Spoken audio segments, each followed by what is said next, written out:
Book 4 of Middlemarch, 3 Love Problems, is, for me, where George Eliot's novel really starts to come into its own.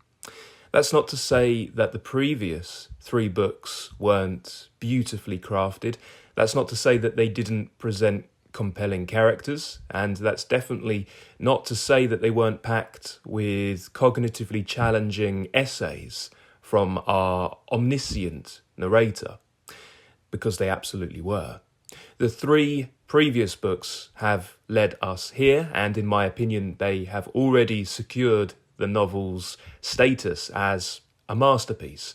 But I believe now, with Book 4, we really start to feel like Middlemarchers ourselves. We know more about these characters than we did previously.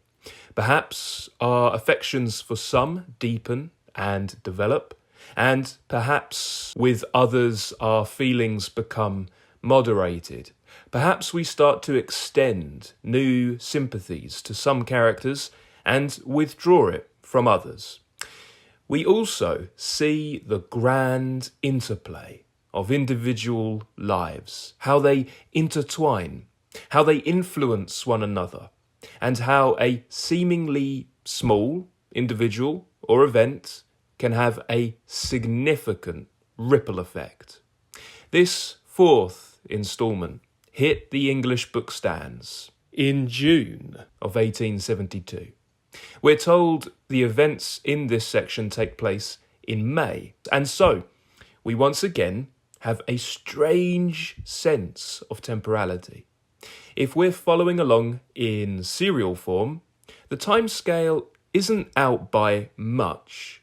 At time of recording, we are in the middle of a hot summer in England. We have sweltering heat waves all over the country, but we still have the memory of May, a mild springtime month.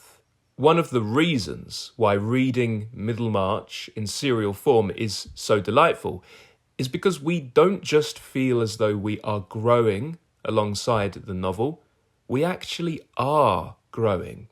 The novel feels lived in, and these characters feel like our friends and neighbours, because we have had 4 significant contact points and 4 significant stretches of time between instalments. And so, when we return to Middlemarch, we are meeting up with old friends, because in that gap, that space, since the last serialisation, we have lived our lives, and so have they. We have stories to share, and so do they.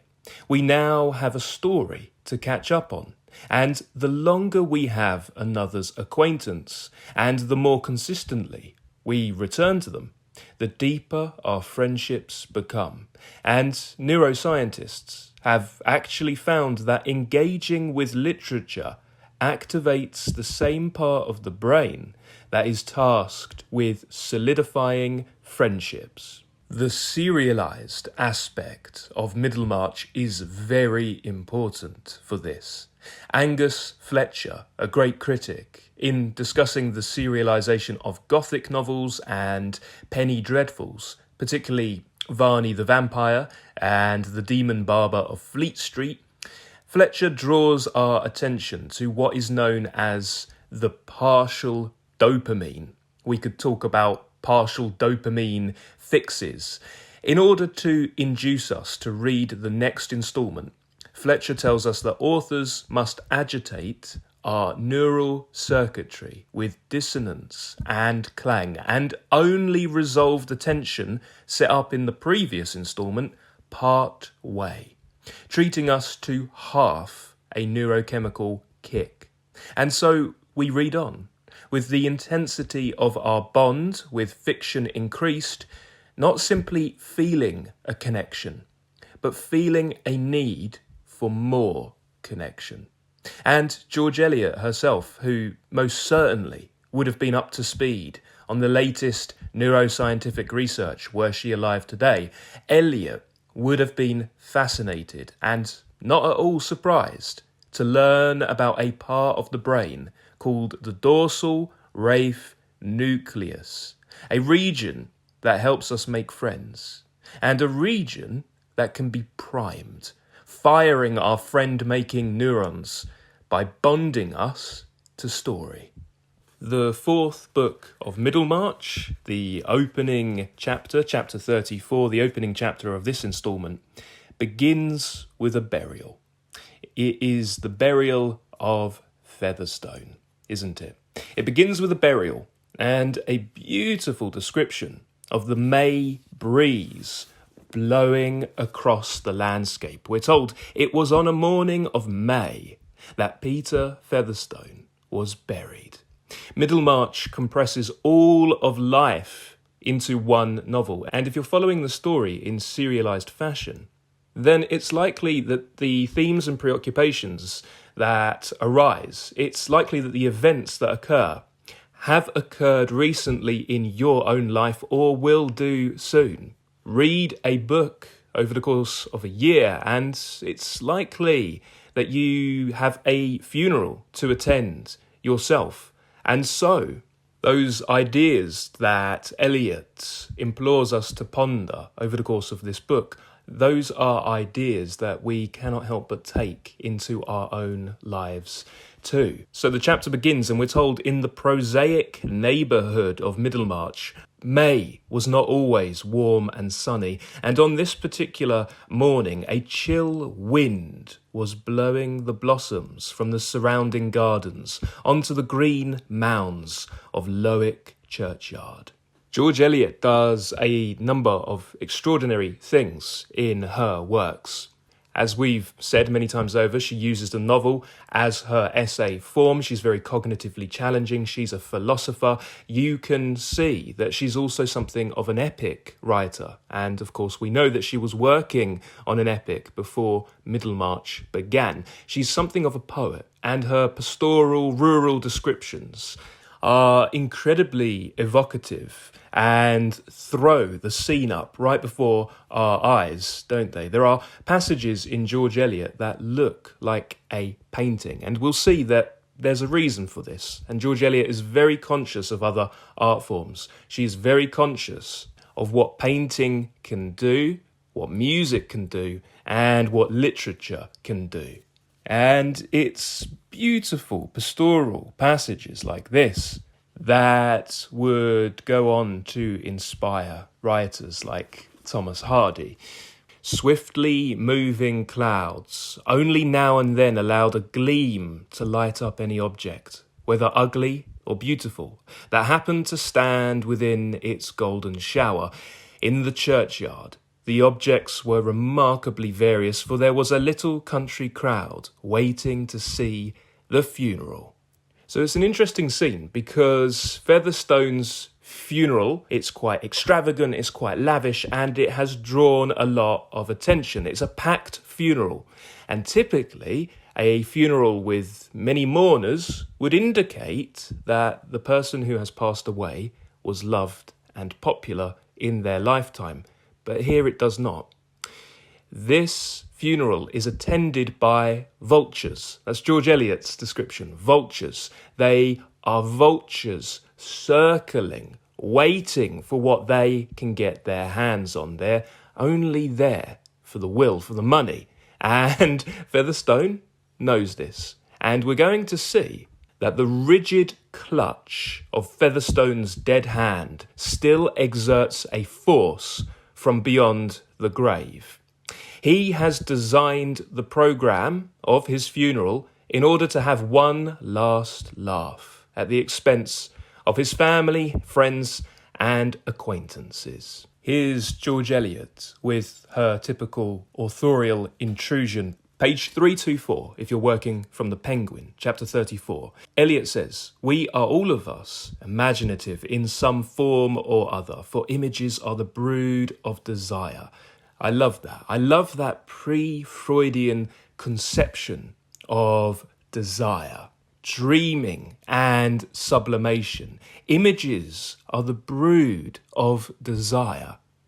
And it's certainly true that anything that has been brought into reality, brought into actuality, was first seen in the mind's eye, first seen in our interiority, first concocted, first a fabrication and then a reality, first a vision and then a reality. For images are the brood of desire, and poor old Featherstone, who laughed much at the way in which others cajoled themselves, did not escape the fellowship of illusion. In writing the programme for his burial, he certainly did not make clear to himself that his pleasure in the little drama of which it formed a part was confined to anticipation, in chuckling over the vexations he could inflict by the rigid clutch of his dead hand. He inevitably mingled his consciousness with that livid, stagnant presence. And so far as he was preoccupied with a future life, it was with one of gratification inside his coffin. Thus old Featherstone was imaginative after his fashion. And Eliot is thoroughly preoccupied with the curious relationship between past, present, and future. She's interested in memory, she's interested in what we keep in our minds, and she's interested in vision. And we have, in my opinion, one of the most extraordinary paragraphs in this episode with Dorothea and how she views the funeral. But how we're told she views the funeral is simply a vehicle for a greater truth, much like a parable, which we're going to see Eliot is concerned with discussing too. Page 326, listen to this, this is absolutely extraordinary. We're told that Featherstone's funeral seemed to be aloof from the tenor of her life, but always afterwards it came back to her at the touch of certain sensitive points in memory, just as the vision of St. Peter's at Rome was inwoven with moods of despondency. And this is where Eliot gives us an incredible gift. Scenes which make vital changes in our neighbours' lot are but the background of our own, yet like a particular aspect of the fields and trees, they become associated for us with the epochs of our own history, and make a part of that unity which lies in the selection of our keenest consciousness. Eliot is a difficult and demanding writer, but she writes crisply, she writes clearly, and I don't believe there is an extraneous word in Middlemarch, nor did she said that there wasn't, but she demands us to slow down, she demands us to think. I've mentioned before that timing myself when it comes to George Eliot, I find that it takes me twice as long to read George Eliot than it does Charles Dickens. And that's interesting because both of these writers are doing very different things. And that is evident in the pace required to absorb George Eliot. So, what's being said here? What's being said is that this funeral will return to Dorothea and will remain in her memory like the vision of St. Peter's at Rome. We get this brilliant idea, and perhaps we're not sure at what point Dorothea ends and George Eliot begins. We might wonder whether this is Eliot giving voice to a dim reflection unarticulated in Dorothea's mind. Because one of the reasons why Dorothea, I believe, solicits our sympathy is because there are many characters who simply disregard her. She's described as being rather childish, we take her as being rather naive and innocent, but we mustn't confuse that with being unintelligent. Mr. Brooke doesn't rank her intelligence, but he should. Casaubon listens to her, but not really. He doesn't actually listen to her. He indulges her, he humours her, and ultimately patronises her. The character who does listen to her attentively and takes what she says seriously is Will Ladislaw.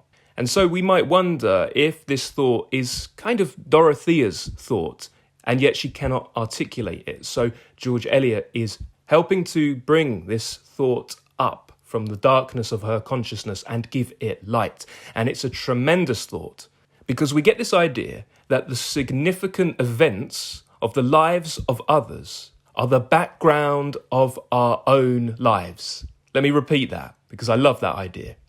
The significant events of the lives of others are the background of our lives, and yet they become associated with the epochs of our own history and make a part of that unity which lies in the selection of our keenest consciousness. Eliot again draws in the analogy of a painting. These significant events to others are like trees in the background or on the horizon of our painting. Yeah, we look out and we see a tree in the background, but that tree is a huge event in someone else's life. That's a monumental event. It means the world to them. And the world is filled with catastrophes. It's filled with the worst of the worst and the best of the best happening to other people. And those significant events are but mere trees on the horizon of our painting. But what does that mean about us? Because then the significant events in our lives are but background to the lives of others. What is the imploration running here, if indeed there is one? The imploration is that others do not mark us half as much as we think they do. If we are but trees in the background of another's life, do you think that the events that are significant to us hold even a fraction of their significance for another? The answer, of course, is no. And perhaps there is no event more significant to the individual than their own funeral, their death. And then we have the layers ripple outwards, when it comes to significance.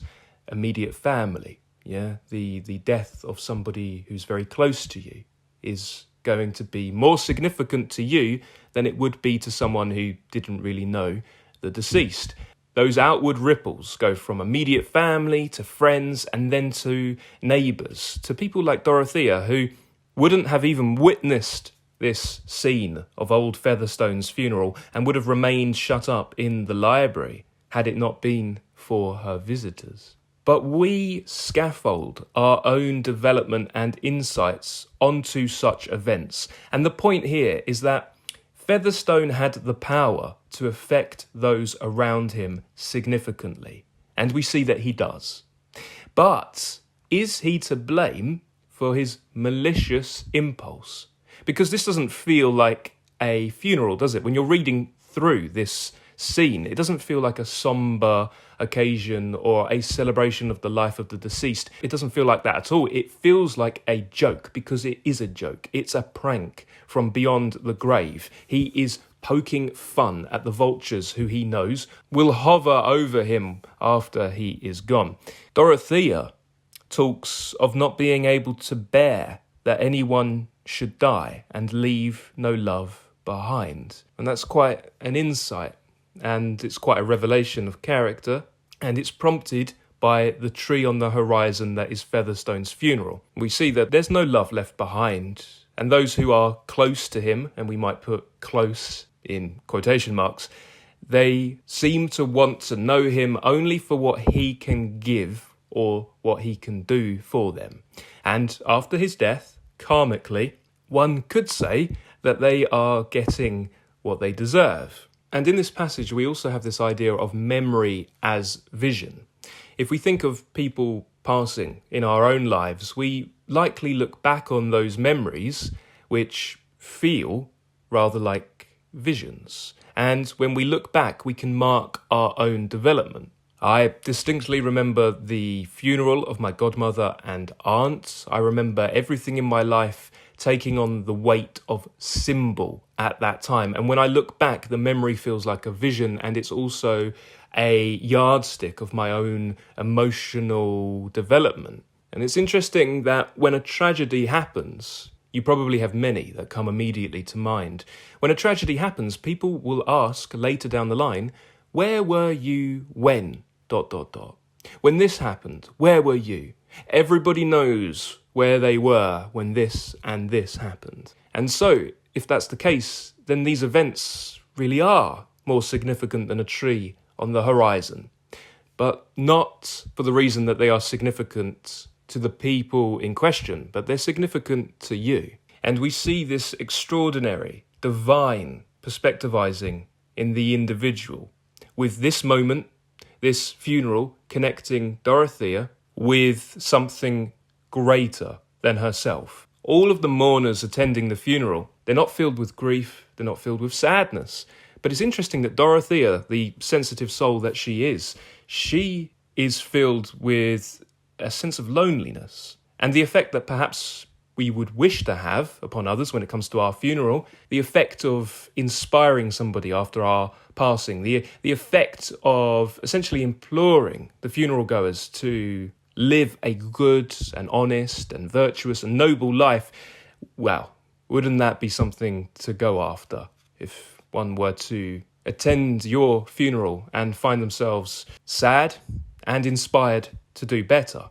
And we see Dorothea starts to feel a sense of loneliness, and she starts to think about other people. The dreamlike association of something alien and ill understood with the deepest secrets of her experience seemed to mirror that sense of loneliness, which was due to the very ardour of Dorothea's nature. The country gentry of old time lived in a rarefied social air. Dotted apart on their stations up the mountain, they looked down with imperfect discrimination on the belts of thicker life below. And Dorothea was not at ease in the perspective and chilliness of that height. This funeral has had significant impact when it comes to Dorothea, and Dorothea realises that she doesn't seem to know anything about her neighbours, and she wants to. She is constantly wondering what sort of lives other people lead. And this is one of the reasons we find ourselves so immersed in fiction. It's like we're in the company of others, in their most private moments, in their inward reality. And do we ever get that outside of fiction? I am fond of knowing something about the people I live among, said Dorothea, who'd been watching everything with the interest of a monk on his holiday tour. It seems to me we know nothing of our neighbours, unless they are cottagers. One is constantly wondering what sort of lives other people lead, and how they take things. And then we have Mrs. Cadwallader, who talks about the rich Loic farmers being as curious as buffaloes or bisons, and I dare say you don't half see them at church. They are quite different from your uncle's tenants, or Sir James's, monsters. Farmers without landlords, one can't tell how to class them.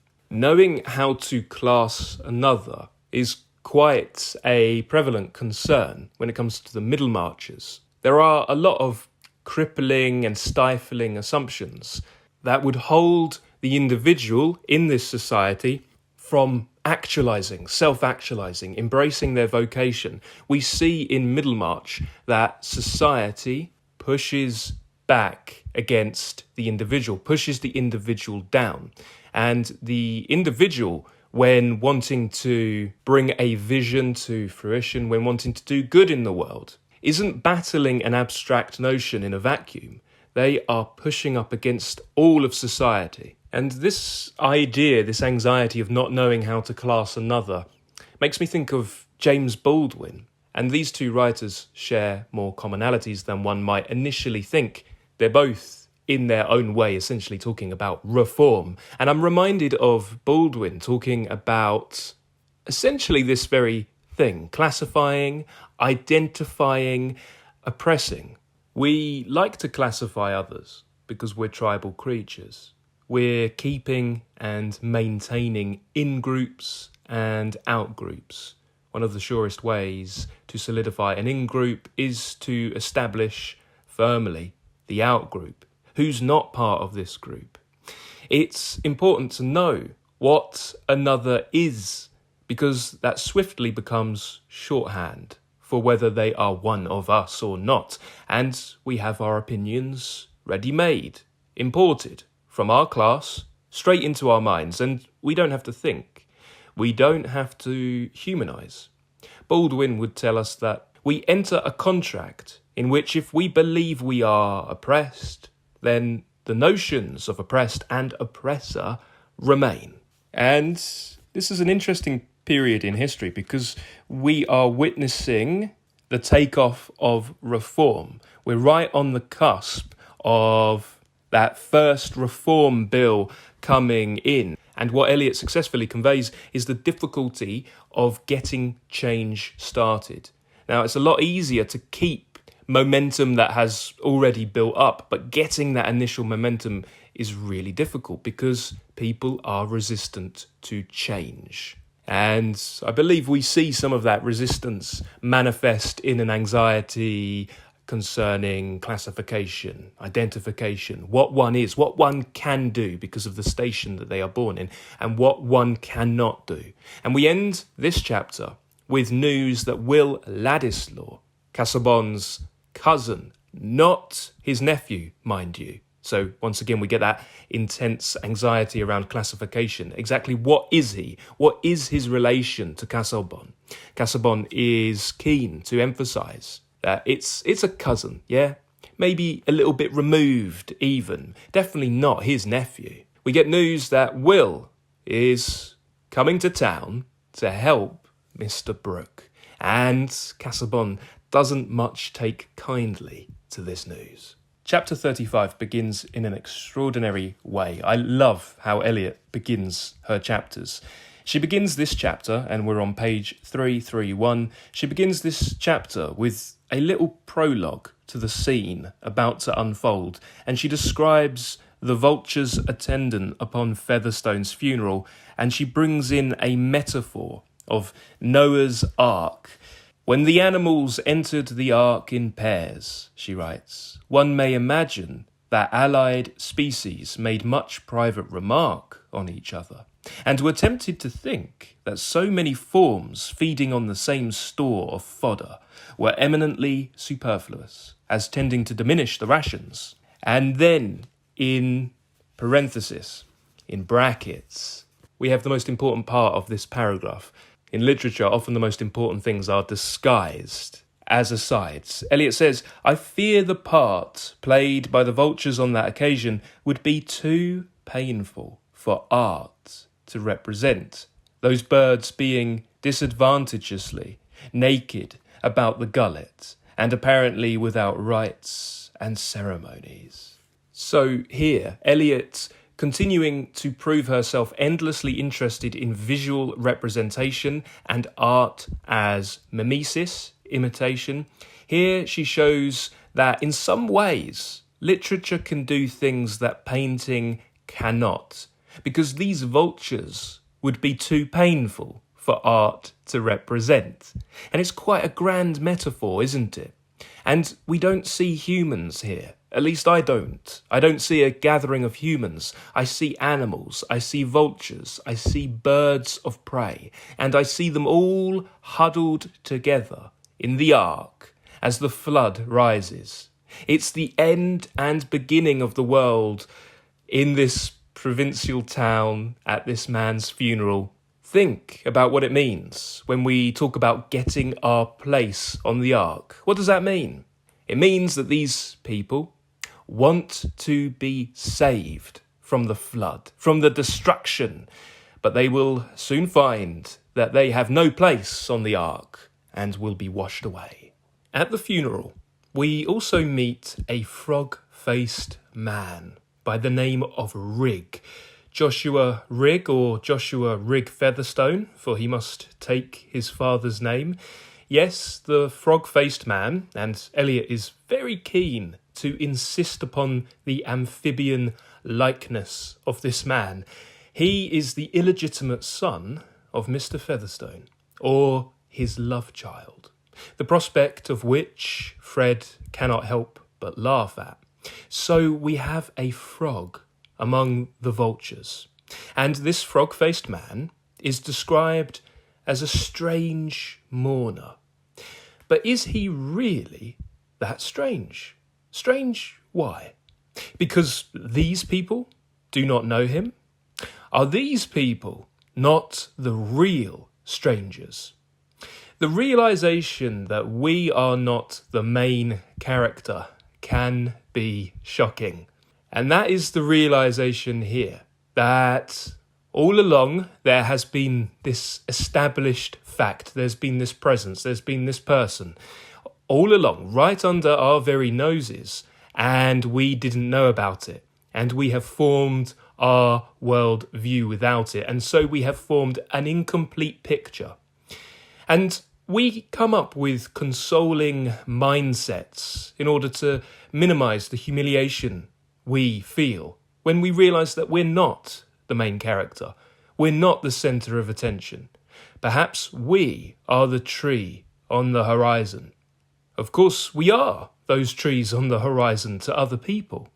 Interestingly, Caleb Garth, we're told, unlike the other mourners, and again I say mourners with a bit of irony, Caleb Garth evaluates this Rigg fellow as one might evaluate a tree. That's what we're told.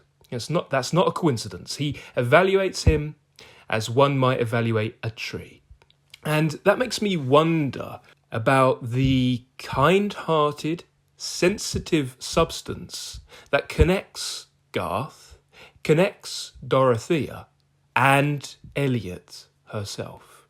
Page 332. Eliot writes, "We are all humiliated by the sudden discovery of a fact which has existed very comfortably and perhaps been staring at us in private while we have been making up our world entirely without it." And we might turn our own thoughts back to a time in which we were presented with a new fact, a shocking fact, and a fact that perhaps made us feel a little bit humiliated because it forced us to realise, if only for a moment, that our worldview is faulty and incomplete.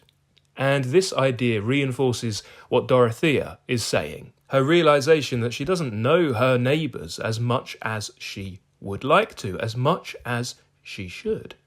And I do believe that there is a lot of Eliot in Dorothea. There's a lot of Eliot in all of the characters, but there's certainly quite a heaping of it in Dorothea. And Dorothea has a glimmer of greatness that is currently going underappreciated. We might cast our thoughts back to the prelude to Middlemarch, in which George Eliot talks about the St. Teresas, the many Teresas who have been born and found for themselves no epic life. We could pair this idea with the Baconian idea that history is cyclical. We could pair it with the idea that history recurs in the individual or on the individual level. And so here we see that Dorothea has a bubbling up, a manifestation of greatness, and is currently not afforded the opportunity to live the epic life she would be capable of.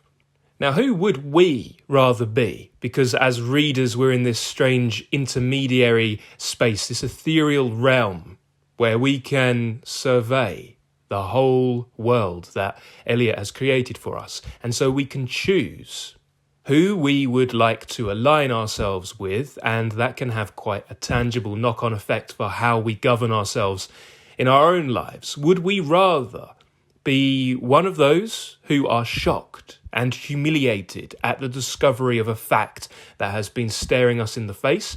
Or would we want to be one of those who are aware that our worldview is currently incomplete? Would we want to be one of those who wishes to do something about that? And that something tends to be rooted in how we connect with other people. There's a great amount of dramatic irony in this chapter, in chapter 35. Confused suspense, as Eliot says. And we watch on like Featherstone from beyond the grave. Because, as I've said, we exist in that ethereal realm in which a long-dead writer suddenly comes alive, and we populate the world with characters who exist only in our minds. And the dramatic irony arises because of the revelation of a second will that will counteract, supersede, and nullify the first one. We're already aware of this situation. The intrigue is seeing how it plays out.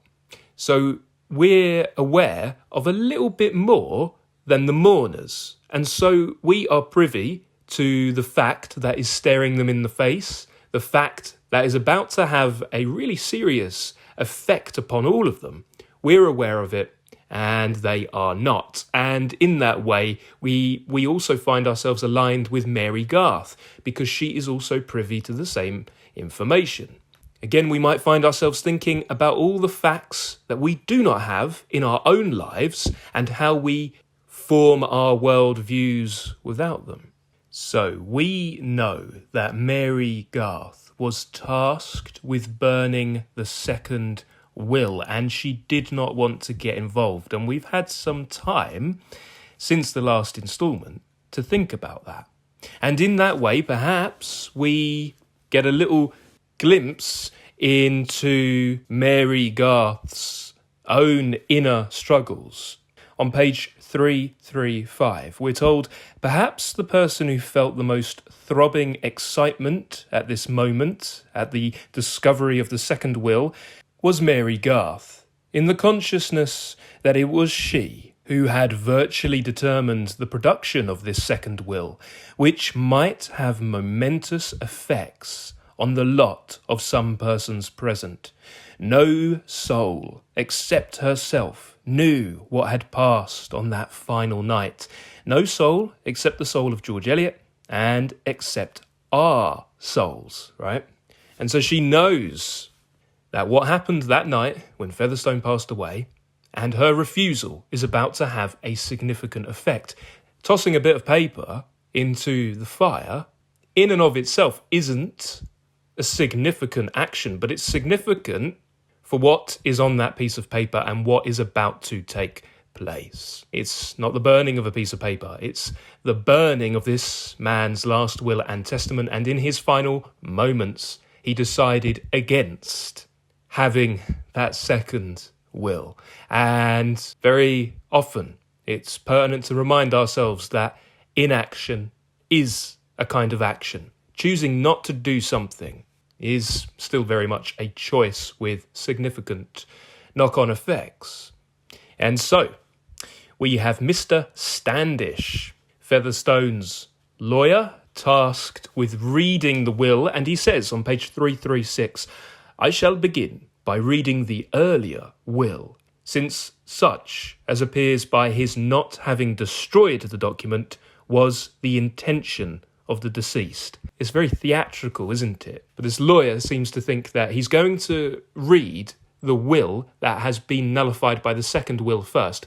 Why? Should these people really be privy to a will that is no longer valid? So it's a little bit of theatre, and we take it that perhaps it was clear from that second will that that is how Featherstone wanted this to go down, because he wanted to humiliate everybody and he wanted to have one last laugh, or a laugh from beyond the grave. But it's interesting to note this idea of the intention of the deceased, because we know that his intention changed in his final moments. And so the intention of the deceased is now not going to be carried out.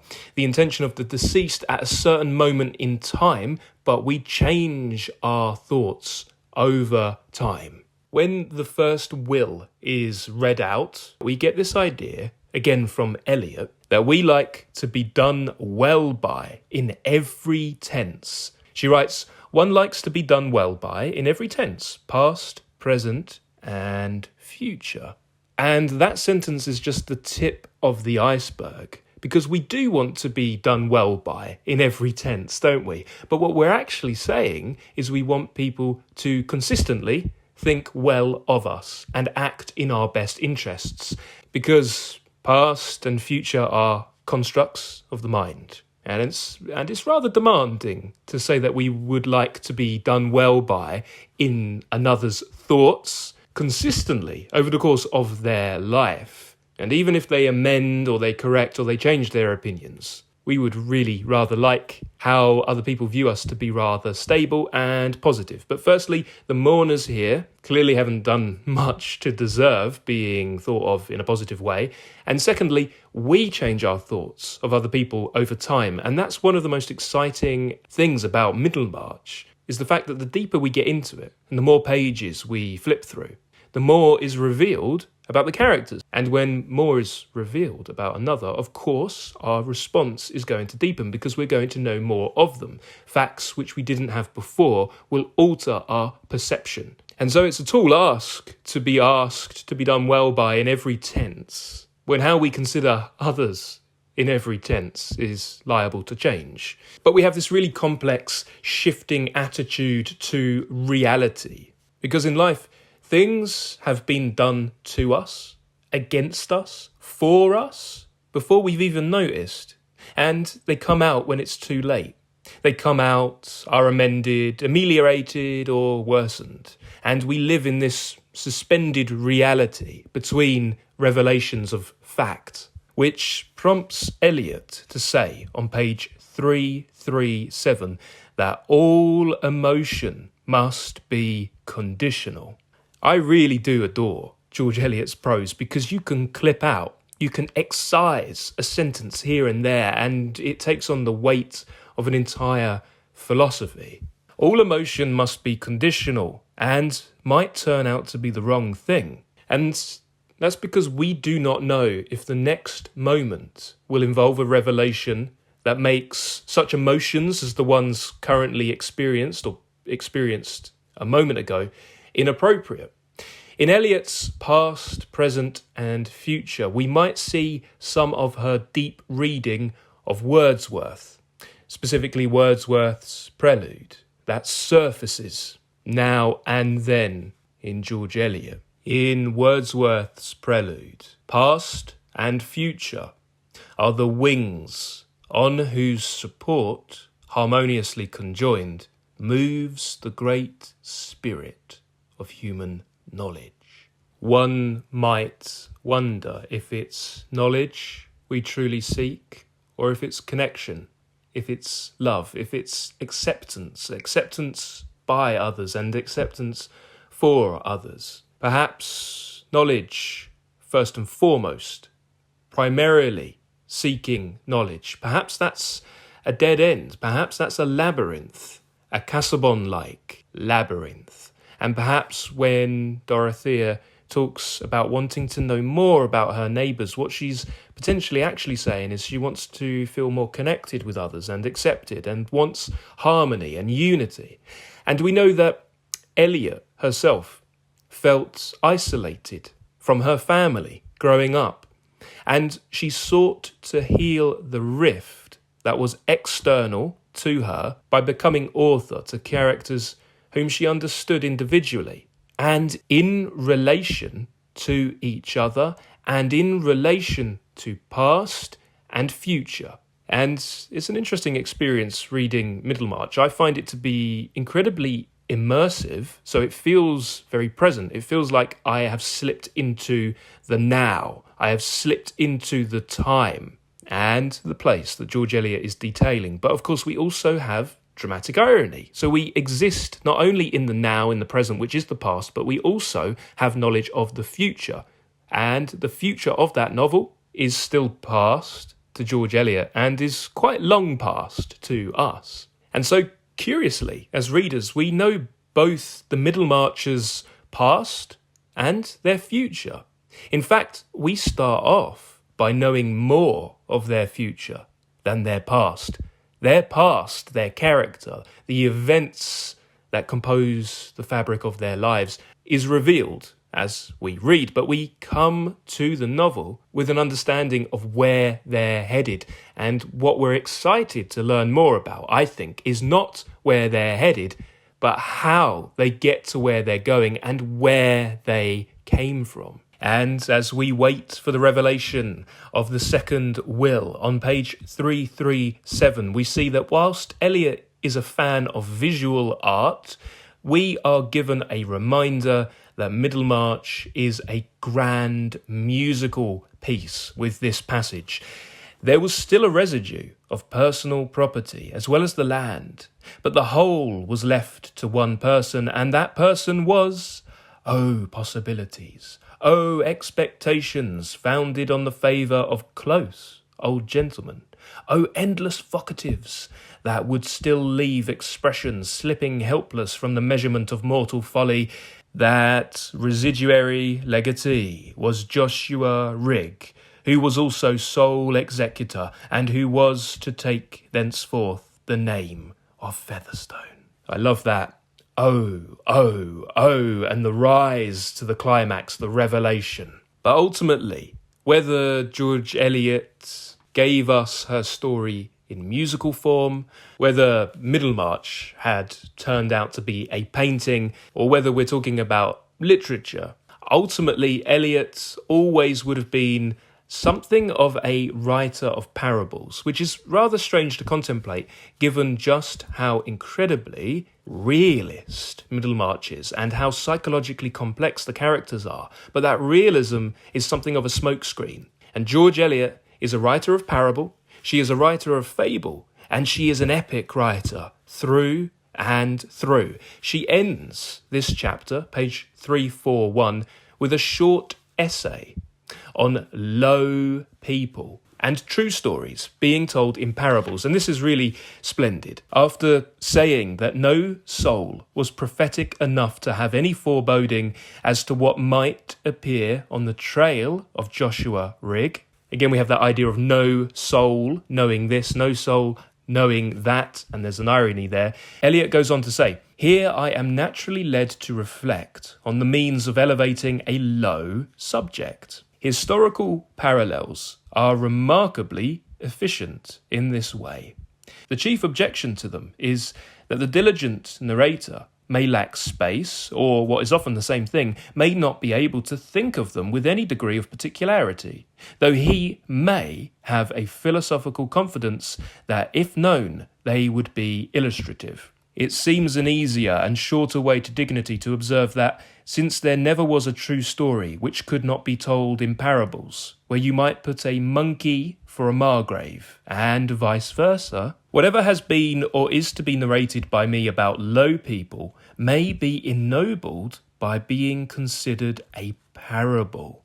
So that's really interesting. So what she's saying is we've got this story about normal people and provincial life and the different rungs, the different ranks, but we can ennoble it by considering it a parable. Everything that's said about the people in this novel could apply to those people in whose circles perhaps we do not run ourselves. And she says, "Thus, while I tell the truth about loobies," and keep in mind that loobies is an archaic word, but it means silly people. She says, "Whilst I tell the truth about loobies, my reader's imagination need not be entirely excluded from an occupation with lords." So we're talking about loobies, but you can imagine lords. Eliot wants her readers to turn their thoughts to lords, which is a rather nice way of saying we're all the same. There is incompetence and confusion at the highest level, and this story here is a grand, seemingly realist, multi-layered parable of something that is not being overtly discussed, but really is being discussed. Because Middlemarch, of course, is about reform.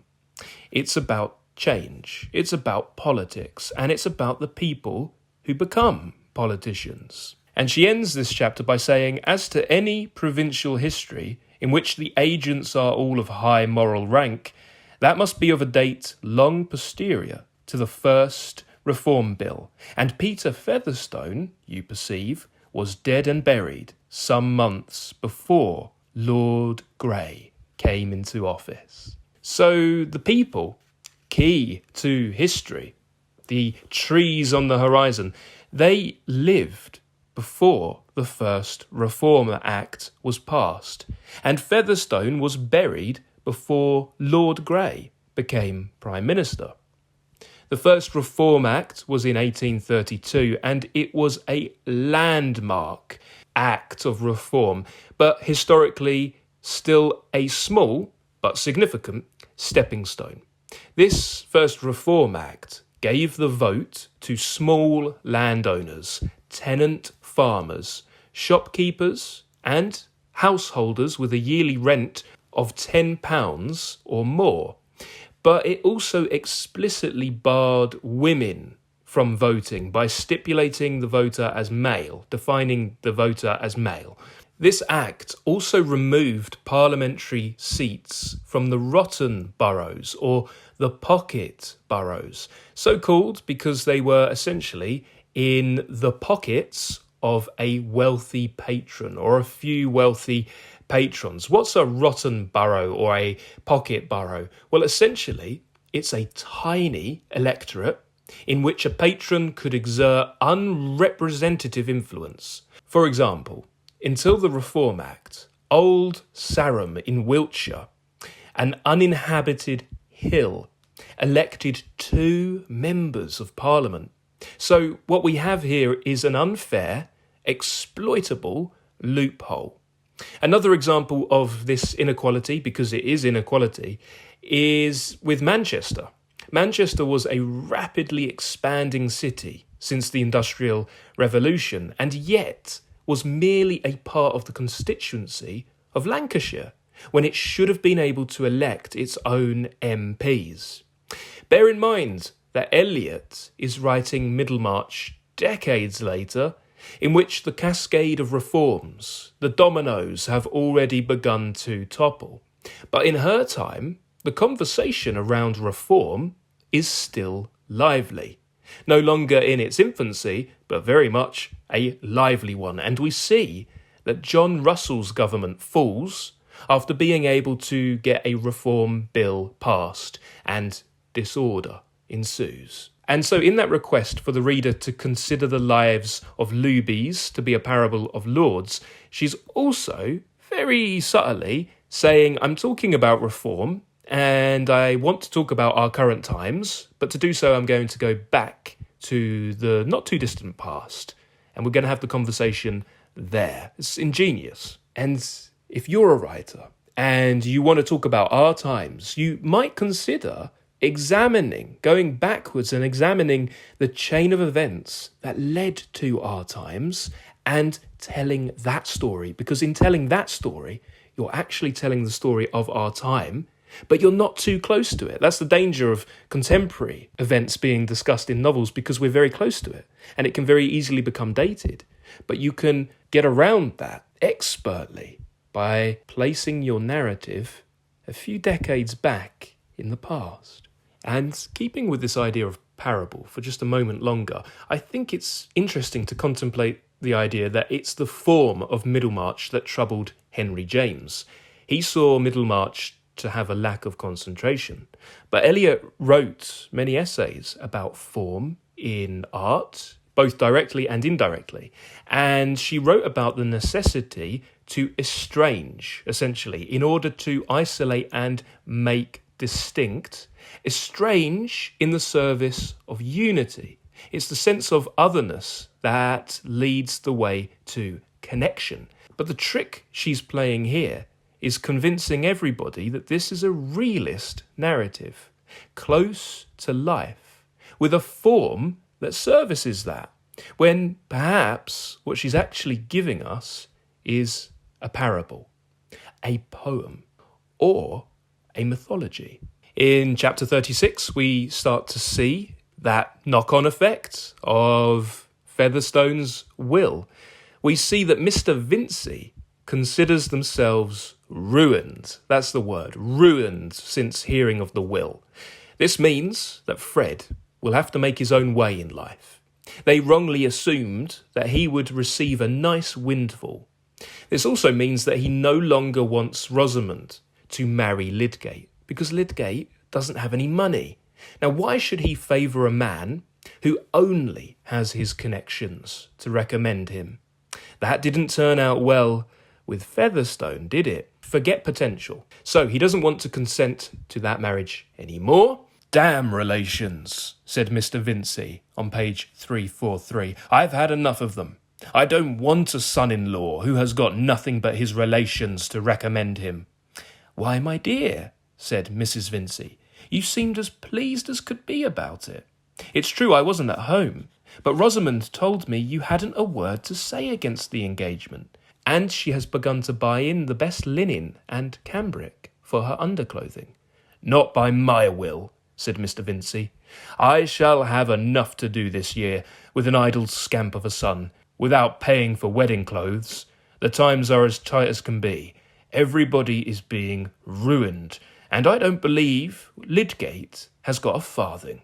I shan't give my consent to their marrying.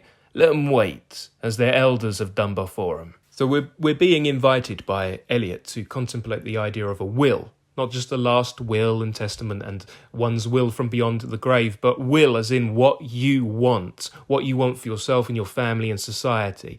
And we see that in the web of society, in the Middlemarch of our lives, we have a lot of conflicting wills brushing up against each other. In Mr. Vincey, we're told that he isn't a rock. This is page 345. Papa was not a rock. He had no other fixity than that fixity of alternating impulses, sometimes called habit. Eliot then goes on to detail the part he prefers to play. The part Mr. Vincey preferred playing was that of the generous host whom nobody criticises. And then Eliot goes on to the topic of young lovemaking, once again returning to her favourite overarching metaphor of the web. And it's a delicate kind of web. It's gossamer, fine spun spider silk. And we are left to infer a few things. I'm going to read this passage because it's beautiful for many different reasons. It's on page 346. I'm going to read it in a second. But we're left to infer, 1, that the parts we play are put upon us by others. We have a preference, sure, but is it really our preference? Vincey's attitude to his daughter marrying Lydgate changes after Featherstone's will is revealed. So the part he is playing then and now changes. So we can see that character does change over time. Our attitudes to another change over time, and perhaps we will change our mind at the very last moment and it's too late and nothing can be done about it, especially when we come up against the will of another, the will of one who doesn't want to get involved. Past, present and future. Yes, we wish that we were static in the minds of others in all tenses, and we were done well by them in all tenses, but that's not life. And another thing that we're left to infer is this idea of fixity of character. We don't have fixity of character. We do change, but we change due to impulses we might call habits. Page 346, we're told, young lovemaking, that gossamer web. Even the points it clings to, the things whence its subtle interlacings are swung, are scarcely perceptible. Momentary touches of fingertips, meetings of rays from blue and dark orbs, unfinished phrases, lightest changes of cheek and lip, faintest tremors. The web itself is made of spontaneous beliefs and indefinable joys, yearnings of one life towards another, visions of completeness, indefinite trust. And we're told of Rosamond being in the water lily's expanding wonderment at its own fuller life, and she too was spinning industriously at the mutual web. The certainty that Miss Vincey and Mr. Lydgate were engaged became general in Middlemarch without the aid of formal announcement. So, spiders spin a web, but we also spin when it comes to fabric making, tapestry, weaving, something that's very much on Rosamond's mind at the moment. She's interested in her wedding garments, potentially more than the fabric of her life as a reality, because what we see on the part of these two young lovers is an idealisation of future married life. And this is a really sensual paragraph. And there are many sensual paragraphs, many rural and pastoral passages that will also vie with the cognitively challenging philosophical passages, but this is philosophical too. We spin and spin, and we hope to weave a fuller life. And yet, this mini celebration of young love is brought into collision with society itself, with talk becoming general in Middlemarch. We might feel we are spinning, just us two young lovers, but we will always be threads in a wider web of society. And in a sense, young love isn't a web spun by the lovers themselves, but by others. It's pertinent to note that Eliot, the mythological writer, she would have been aware of the Greek fates, the three fates, hard at work, weaving at their loom. We see the influence of society on the individual, and of course Eliot is keen to point out the influence of the individual on society. We see this societal pushing up against the individual with this new urge for Lydgate and Rosamond to get married quickly, to speed up their nuptials. Perhaps it's not how they intended things to go forward, but now they must, their original plans being somewhat hindered, and perhaps the lesson here is that if society can push up against the individual, perhaps the individual needs to push up on society, but beware, because it will push back. On page 351, we're told that an unmistakable delight shone forth from the blue eyes that met his, Lydgate's, and the radiance seemed to light up all his future with mild sunshine. Ideal happiness seemed to be an affair of a few weeks' waiting, more or less. Why should we defer the marriage? Lydgate asks with ardent insistence. I've taken the house now. Everything else can soon be got ready, can it not? You will not mind about new clothes. Those can be bought afterwards.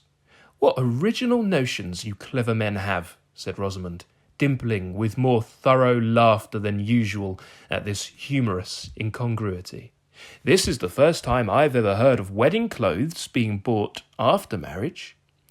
But don't you mean to say you would insist on my waiting months for the sake of clothes? Said Lydgate, half thinking that Rosamond was tormenting him prettily, and half fearing that she really shrank from speedy marriage.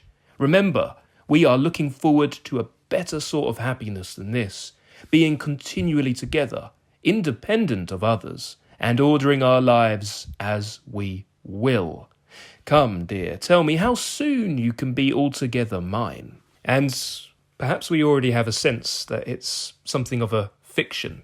An ideal is not reality. And we might wonder what kind of marriage these two will have when they are getting married under these conditions.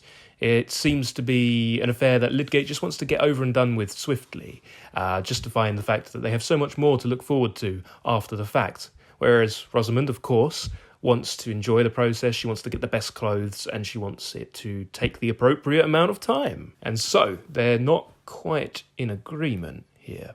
Now, one thing that Eliot is keen to do with Middlemarch is to juxtapose idealisation with reality. And so in that way, yes, Middlemarch can be considered a parable, but it's also, in addition to being endlessly relevant, because our expectations, our fantasies very often do not line up with reality. They're very often out of alignment. But I also see this juxtaposition as a little bit of an oblique critique of what came before. We get these really quite beautiful pastoral passages, and when we have Lydgate and Rosamond in the courtship process, we get a lot of these like old courtly love cliches and tropes about one's life being filled with magic and romance because you're with the perfect person and everything's going to be okay once you're married and you're going to live happily ever after with each other. But it's interesting because a lot of that is juxtaposed with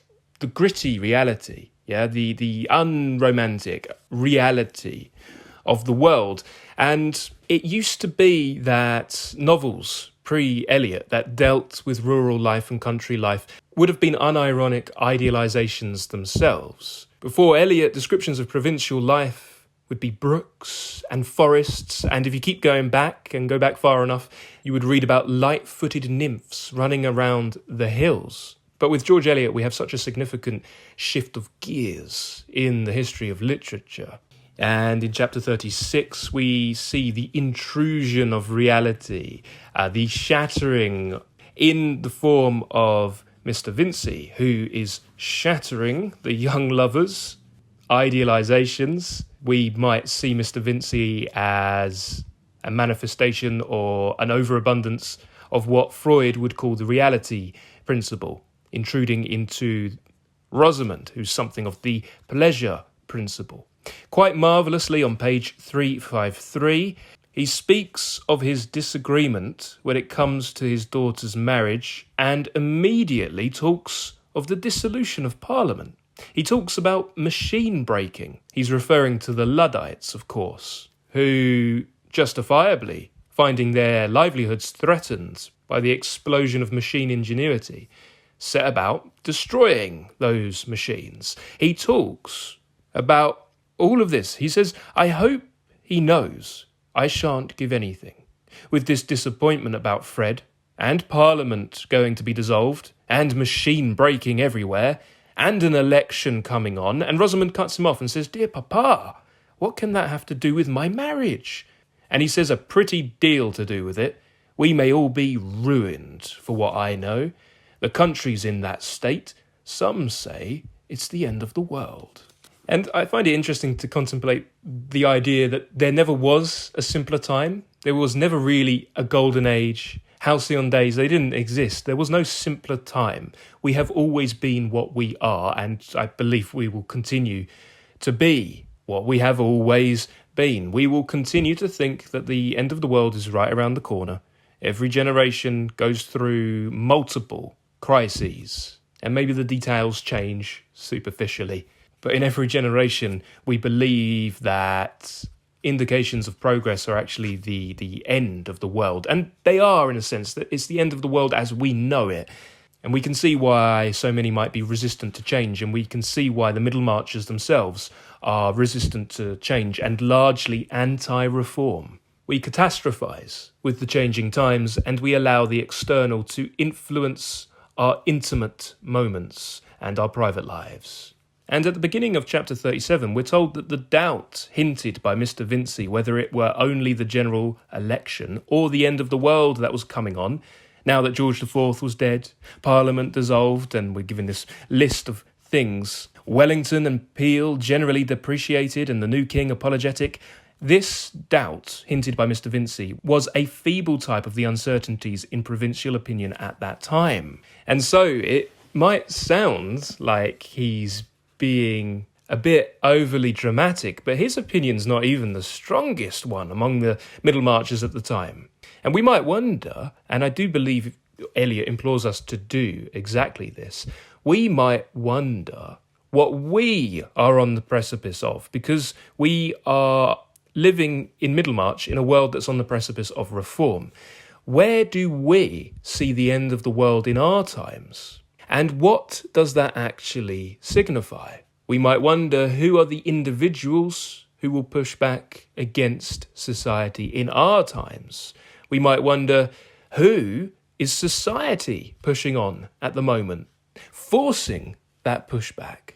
In chapter 37, we learn that many Middlemarchers have abandoned certain newspapers for being too progressive. Again, does that sound like our times? It should, and it always will. This is nothing new. And so the implication, of course, is that the people of this town are anti-reform. And it's always the case that the majority are often anti-reform until the minority becomes big enough or loud enough. And the majority of today was once the minority of before.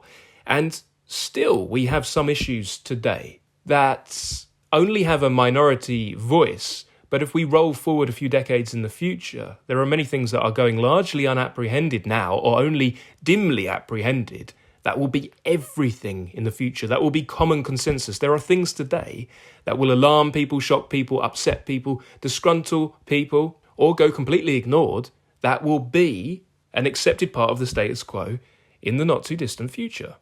And why are we largely anti-reform? Now, I'm not saying I am or you are. I'm saying we, as people, as humans, we are largely anti-reform. It's because it is against our nature to embrace change. We fear it. We're scared of the unknown. And we would rather put up with the devil we know than the one we don't, particularly if we benefit from it. And if we do, then it doesn't seem a devil to us. Change takes more energy than not changing, than keeping things as they are. As I've said, momentum can be kept, but needs to be built up to first, because change needs to overcome a lot of obstacles. All of this requires monumental, sustained effort. And so we see in chapter 37, there is rumour that Mr. Brooke has acquired the Pioneer, a newspaper with too much tolerance when it comes to the Catholic question. This is referring to the Roman Catholic Relief Act of 1829, which allowed Catholics to become members of Parliament. It was a move towards democracy, one that many didn't like for various reasons, ostensibly religious, but here political. Mr. Brooke has enlisted Will Ladislaw as editor, and it seems as though he has a pro-reform agenda. The issue, however, is how can one push a pro-reform agenda when one has yet to take care of the problems that are closer to home? In the words of lawyer Hawley, Brooke is a damned bad landlord. Let Brooke reform his rent roll. And so we have a discussion among the Middlemarchers. Will is painted as a kind of Shelley figure, Percy Bysshe Shelley. He isn't actually the most fully realised character in the novel and frequently serves as a plot device. But perhaps there is also a deliberate painting of him as an outsider, as one who's not accepted, as one that you should be anxious about. He's a rebellious figure. And Shelley, of course, was a radical advocate of atheism. That got him kicked out of Oxford. Mrs. Cadwallader will see him as a byronic hero. It's important to keep in mind that these aren't intended to be compliments. Page 359, Hawley says, "Let 'em quash every pocket borough tomorrow and bring in every mushroom town in the kingdom. They'll only increase the expense of getting into Parliament." And to be fair, he's got a point. If you think about fines, for example, fines are only punishments for those who cannot afford to pay them. With enough money, fines essentially become fees for getting away with things. And so what he's saying is this reform isn't a good thing because it's actually going to be more restrictive, and the same people who are exploiting the system now still have enough money to get their way. And again, it might be interesting to compare to the discussions going on today. Meanwhile, whilst the Middlemarchers are discussing reform, we also see a blossoming of love between Will and Dorothea. Will thinks that Casaubon had done a wrong to Dorothea in marrying her. And we see a juxtaposition in the web. Casaubon doesn't really listen to Dorothea, maybe he tolerates her now and then, whilst Will truly listens to her. And we're told that Will Ladislaw always seemed to see more in what she said than she herself saw. He's better for her. He's better for her growth as a human. He will allow her to grow, whereas Casaubon's only stunting her. And we have this beautiful scene on page 362. It's really romantic. I love this scene, in which Will turns up surreptitiously to ensure that he can get away with seeing Dorothea one-on-one and not encountering Casaubon. And he says, "I came to sketch, but the rain drove me in." So he's contriving ways to see her, because we need stratagems in order for young love to flourish in the web of society. It's us against the world. And you might find it interesting to note how often certain characters are described as being like children, or childish, or childlike. Page 366, Will ended smiling brightly at Dorothea while she was still looking with serious intentness before her, like a child seeing a drama for the first time. So for Dorothea and Will, the descriptions of them being like children happens very frequently. So Dorothea is still a girl, but that sense for liberation, freedom, emancipation, that will be encouraged, and it will be a good thing with the right encouragement, and Will can encourage her, and Casaubon cannot. We're also starting to see that Dorothea is slowly, but still not yet, coming around to admitting that her marriage is a failure, essentially. And for her, it's the fact that has always been there. And yet we form our worldview without all of the facts. Others knew it. They knew that she was idealising Casaubon, and she shouldn't have. They knew he was wrong for her. They didn't interfere. Chetham even scolds himself a little bit, saying that he should have interfered. We can see Will is kicking himself a little bit, saying that Casaubon's not right for her, and he thinks her to be essentially imprisoned. She's very free-spirited, and she needs an equally free spirit to encourage her, and not clip her wings, not keep her confined. But what can you do when another has made up their mind? You cannot change another. That change needs to happen organically as we move through the web of society. Will absolutely despises Casaubon, and he despises being indentured to him for his financial assistance. And we start to learn a little bit more of Will's background. And Dorothea starts to romanticise Will's grandmother, Julia. I wish I knew all about her. Dorothea wants to know all about her. Julia married for love, but in doing so, she forfeited her money. She married a poor Polish musician, and so she was disowned and they died young. It bears saying that it was normal, unfortunately, to cut off daughters and family members generally for not following your orders. Think Clarissa, Samuel Richardson's Clarissa. But Dorothea still has a naivety to think that Casaubon will right a historical wrong and provide for Will in his own will. Will, however, knows better, and so do we when we observe him veto Will working for the newspaper. He doesn't want Will working with Mr. Brooke on the pro-reform newspaper, and he cites only his authority and their connection as reason. Dorothea, of course, is against this, which is quite radical for the time period, again proving herself, like Will and unlike Casaubon, to not be authoritarian, but more libertarian and free-spirited. Chapter 37 ends with Casaubon seeming to descend into paranoia. He's isolated himself, and he seems to feel that other people are against him, especially Will. But here we see that Casaubon doesn't really have anyone he can immediately turn to voice his concerns. In chapter 38, we see that it's not just Casaubon who has concerns. Sir James Chetham and the Codswallowers also have concerns. Concerns that Mr. Brooke is going into politics, and politics is like splashing about in the mud. The concern is that Brooke is now about to get really dragged through the muck. Not only are they against reform, yeah, they're conservative, they're not progressive. We also get this really English sense of politics simply not being the proper thing to do. Yeah, for people like Brooke, for people of Will's station, it's not the proper thing for Mr. Brooke to do. Yeah, not proper. That's not his place. And it may seem odd that Chetham criticises Brooke for being a bad landlord. But this is not because he's progressive or has more sort of socialist politics, but he still believes that the nobility should have the upper hand over the less fortunate classes. He believes that they should look after them, essentially.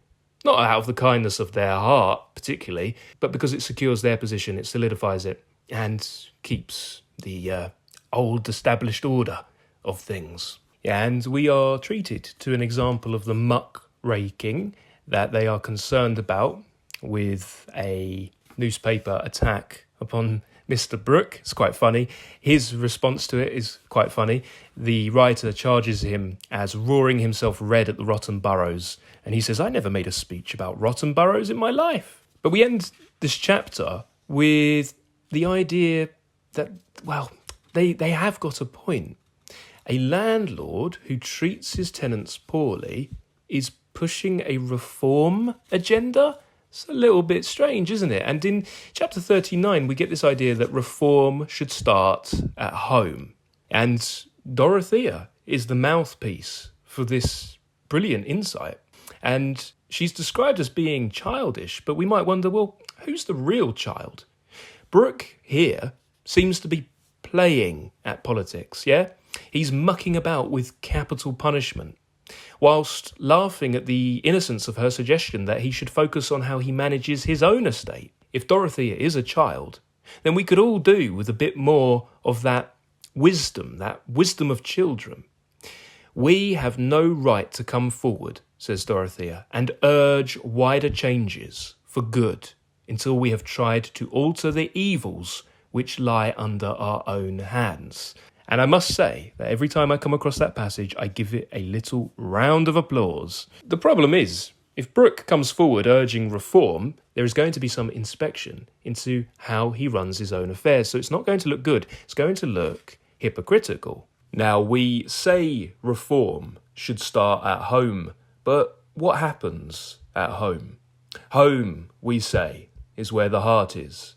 And we see that as the little romance blossoms between Will and Dorothea. At home, we have our own lives, our own quiet, intimate, private moments. But things aren't always perfect at home. Thoreau tells us that most men live lives of quiet desperation. Where I'm from, I'd say that the desperation isn't all too quiet. But it's a miserable thing to not have one's own home or one's own affairs in order. It's a miserable thing, and it's a common thing. And it's also common to try to mend the world's problems, the nation's problems, the problems of every domain except the one that can and should receive our first focus, because it all trickles down and it ripples outwards. But we might discern that curious relationship between individual and society once again, because some people don't have the best home lives because of the injustices across the nation, the societal injustices. And so it's a really astonishing scene when Mr. Brooke sees his farmyard and sees how his tenants live for the first time through more impartial eyes, not the eyes of a painting, mind you, which is idealised. The subjects of paintings are held at a delightful distance, aren't they?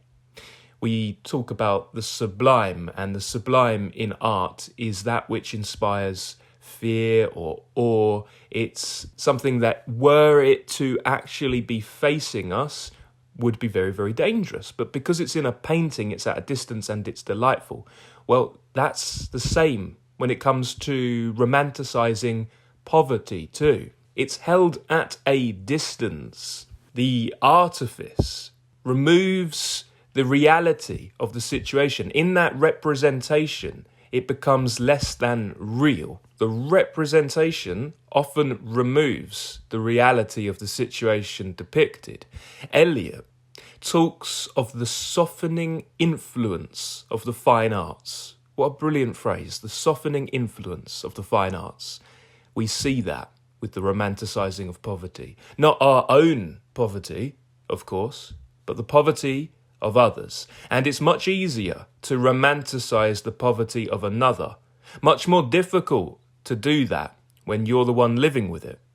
We've all seen those pictures, those paintings. Perhaps we've visited an art gallery or a stately home, and we've seen those pictures that it seems Eliot has in mind, in which we have an unreal framing of rural life and a romanticising of destitution. We might wonder with these paintings, who is the one painting these scenes? Because it's certainly not the class that is depicted. And we get this long description from page 393 to 394, bottom of 393 in the Penguin, that is very much like a painting, or like the painting we are discussing itself. Let's read this through together and appreciate what Eliot is doing. Simultaneously creating a painting, visual representation with words, and also undermining it. Undermining the ethos with which it was painted, the disregard for the reality, the embracing of a fiction, a version of the world that does not exist. But we form our worldview in one way, and then we're shocked with a fact that was under our nose the whole time. For Mr. Brooke, it's the squalor of his tenants that was right under his nose, and now he is forced to look it in the face properly. Here's the passage. I love this passage. It is true that an observer, under that softening influence of the fine arts, which makes other people's hardships picturesque, might have been delighted with this homestead called Freeman's End. The old house had dormer windows in the dark red roof. 2 of the chimneys were choked with ivy. The large porch was blocked up with bundles of sticks, and half the windows were closed with grey, worm-eaten shutters, about which the jasmine boughs grew in wild luxuriance. The mouldering garden wall, with hollyhocks peeping over it, was a perfect study of highly mingled, subdued colour. So let's break off just for a moment here. Eliot is doing tremendous things because we can see it, can't we? We can picture it. And the language she deploys is incredibly poetic, it's well balanced, it's fine, it's delicate, but we can see it all. We can see the chimneys choked with ivy, can't we? And we can see that all of this is a perfect study of highly mingled, subdued colour, except it's not. It's more than that.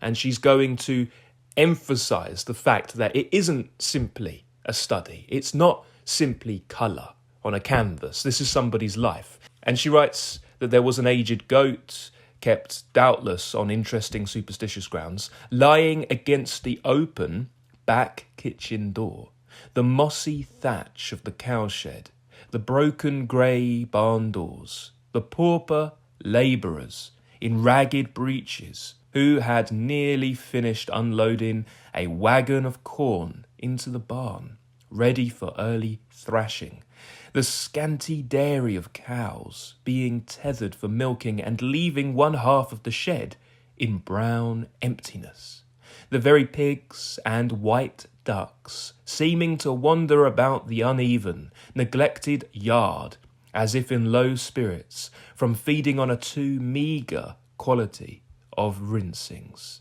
And then Eliot says, and this is brilliant, all these objects under the quiet light of a sky marbled with high clouds would have made a sort of picture which we have all paused over as a charming bit.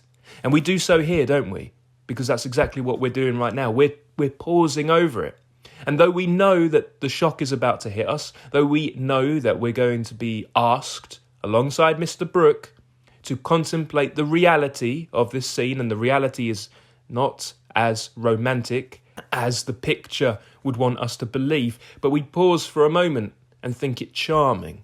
What a charming scene, touching other sensibilities than those which are stirred by the depression of the agricultural interest, with the sad lack of farming capital as seen constantly in the newspapers of that time. But these troublesome associations were just now strongly present to Mr. Brooke and spoiled the scene for him. And then we meet Mr. Dagley, who made a figure in the landscape, carrying a pitchfork, wearing his milking hat, and we get a description of this man. And despite what Eliot is trying to say, which is essentially this might look charming and a charming picture, and there's a fiction in this ennobling of a low subject. Those are her words. Even though that's what she's saying and we're supposed to contemplate that this scene isn't romantic, this figure is ennobled. This Mr. Dagley is ennobled. And we are going to hear the situation in his own words. He is going to be elevated, and we're going to hear from him. But as for Mr. Brooke, you might note that it takes us almost 400 pages of this novel to learn a new side of him. The side of him that is a bad landlord. It's starting to be impressed upon us, isn't it? And when we do hear about it, first we hear about it essentially from the Middlemarchers, and their concern is that he's going to get dragged through the muck. Yeah, there's some hypocrisy going on. If you're going to push a pro-reform agenda, well, people are going to dig through your affairs, so you better go sort them out. When we do hear about this side of Mr. Brooke, it's by virtue of him going down to his tenants and talking with them, talking with this Mr. Dagley. We hear this side of Mr. Brooke from the voice of a man perhaps not typically given voice by art.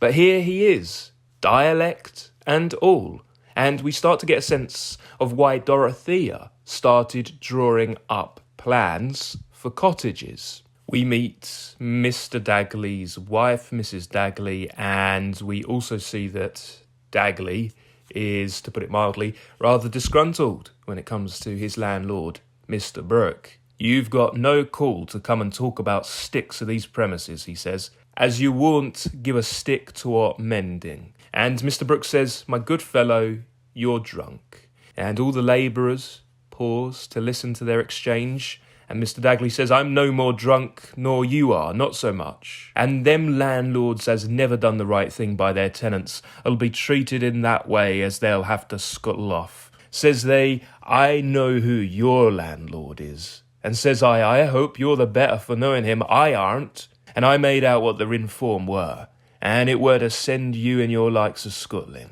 And we're coming towards the close of this book, and we will be forced to leave Mr. Brooke and Will and Dorothea for the time being. But before we do, I'd really love to elevate something that Dorothea says to Will.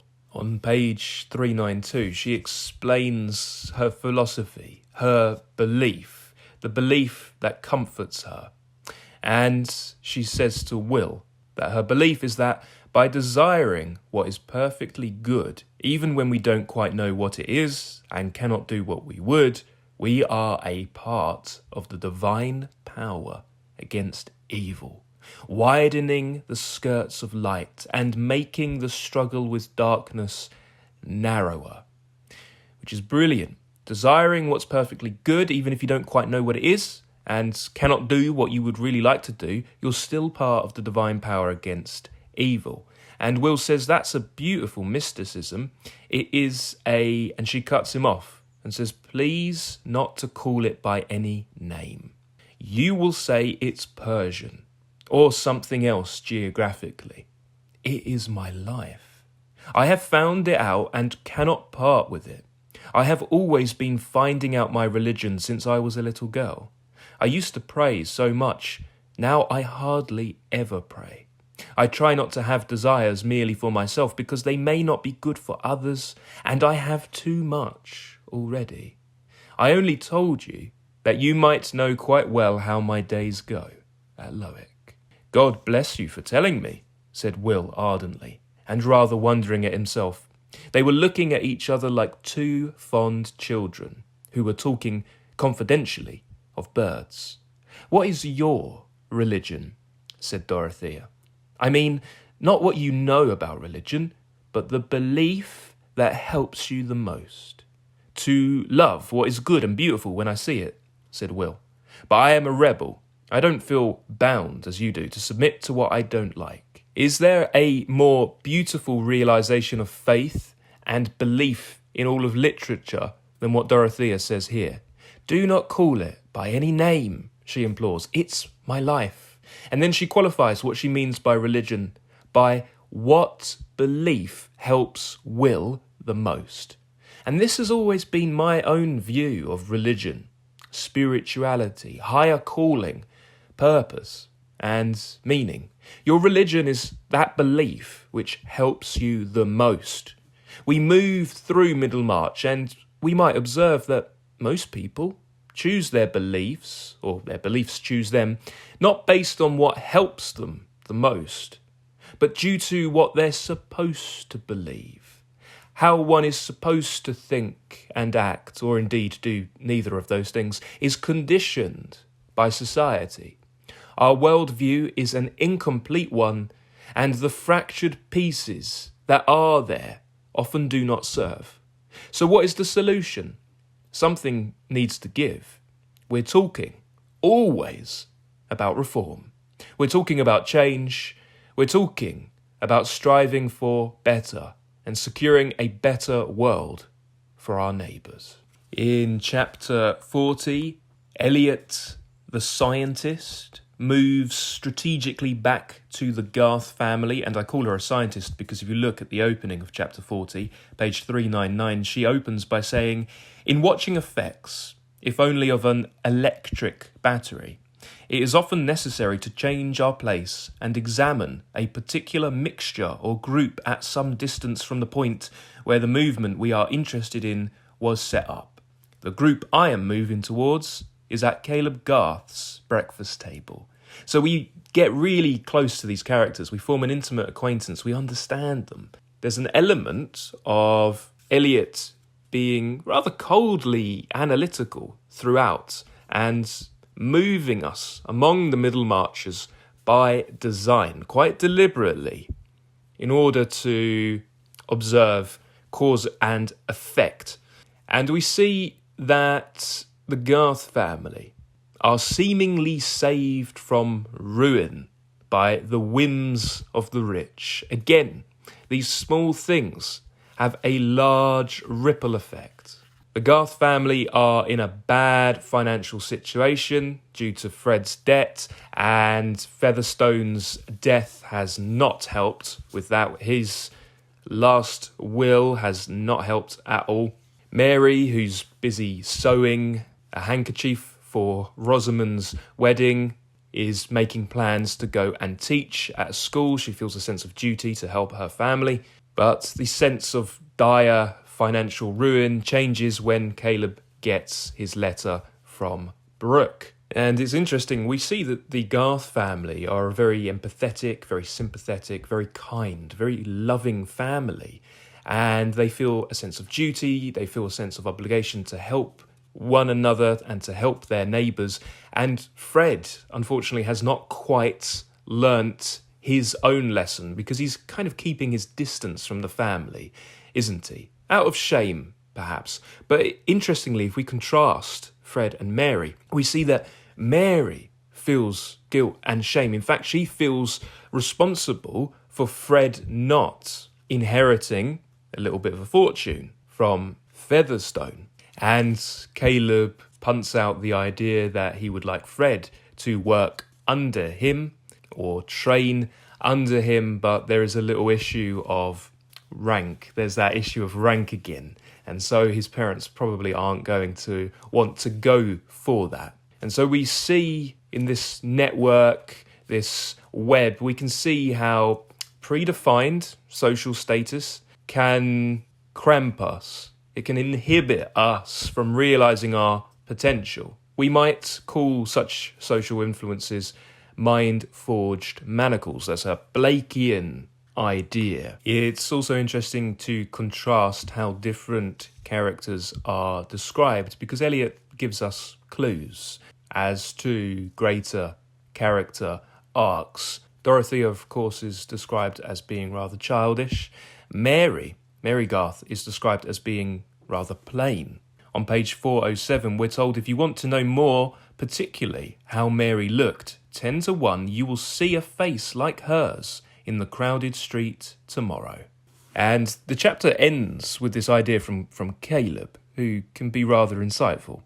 And he says that the soul of man, when it gets fairly rotten, will bear you all sorts of poisonous toadstools, and no eye can see whence came the seed thereof, except perhaps us, because what we're given here in Middlemarch is a bit of a schooling in seeing the development of different souls. We move about and we might miss or not mark certain things, but as we move through, we are essentially seeing the development of souls. And we have our author taking a rather scientific approach to a rather unquantifiable subject, as perhaps could be expected from a realist writer of parables. In chapter 41, we return again to one of Eliot's central preoccupations, this idea of low people inadvertently exerting a great influence upon the world. And we return to this idea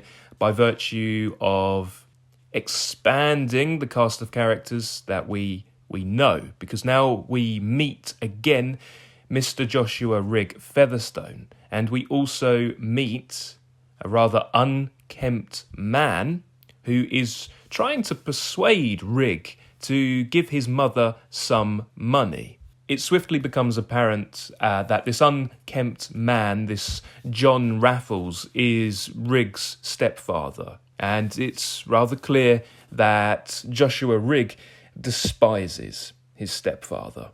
And here we just get a little glimpse into Rigg's life and background. The main thing this chapter does is act as a vehicle for this idea of low people or seemingly inconsequential people exerting a strong influence on the world. But with that comes the idea that one's past, our collective past, but also our individual past, is not so difficult to shake. And it's not so difficult to get away from our past, which, like those seemingly inconsequential events that take place in other people's lives, are like trees on the horizon. But perhaps they're not too far off on the horizon. Perhaps they're not quite as far off as we would hope. I am less uneasy, Eliot says, in calling attention to the existence of low people by whose interference, however little we may like it, the course of the world is very much determined. And you might find it interesting to compare the work of George Eliot with one of her contemporaries, Charles Dickens. Both writers deal with normal, everyday people. And they're both, in a sense, social novelists. And Dickens did a lot to focus on and elevate the working class. But most of his characters are types, whereas Eliot seeks to infuse her characters with psychological complexity. Eliot did not want to stop at the external, and her social impulses drove her deeper. That's not to say there's a value judgment there, because they are very much on equal footing when it comes to their accomplishments, but they are doing similar things in quite remarkably different ways. The final chapter of this book, chapter 42, ends on a tender note, but it's also a chapter riven through with complex inner conflict. We see that Lydgate has returned from his honeymoon and he's checking on Casaubon.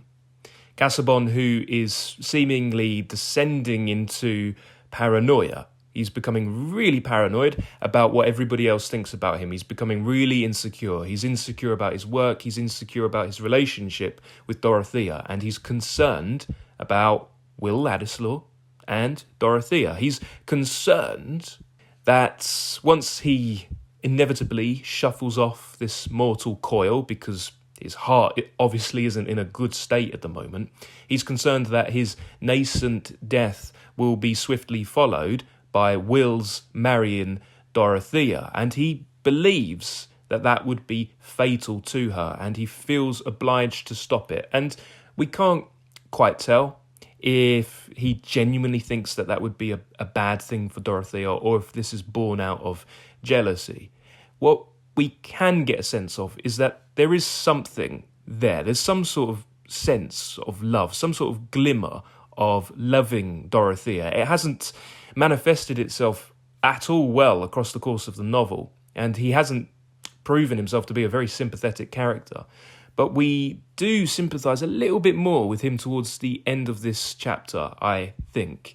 And this is around the time that Dorothea is starting to blame him for the downfall of their marriage and their problems, which is quite a significant development.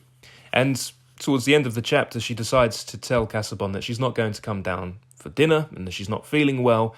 And yet when she lingers outside his library, he comes out and meets her. And we get this tender moment that ends this instalment of the story and, of course, leaves us wanting more. This tender moment where he says, "Dorothea," with a gentle surprise in his tone, "were you waiting for me? Yes, I did not like to disturb you. Come, my dear, come. You're young and need not to extend your life by watching." When the kind, quiet melancholy of that speech fell on Dorothea's ears, she felt something like the thankfulness that might well up in us if we had narrowly escaped hurting a lamed creature. She put her hand into her husband's, and they went along the broad corridor together. By this time, in 1872, George Eliot had sped up her writing of this novel, and the reading public wouldn't have very long to wait for the next instalment. Book 5, The Dead Hand, would be on the bookstands a month later, and eager readers, now Middlemarchers themselves, would snap it up, desperate to discover what happens next.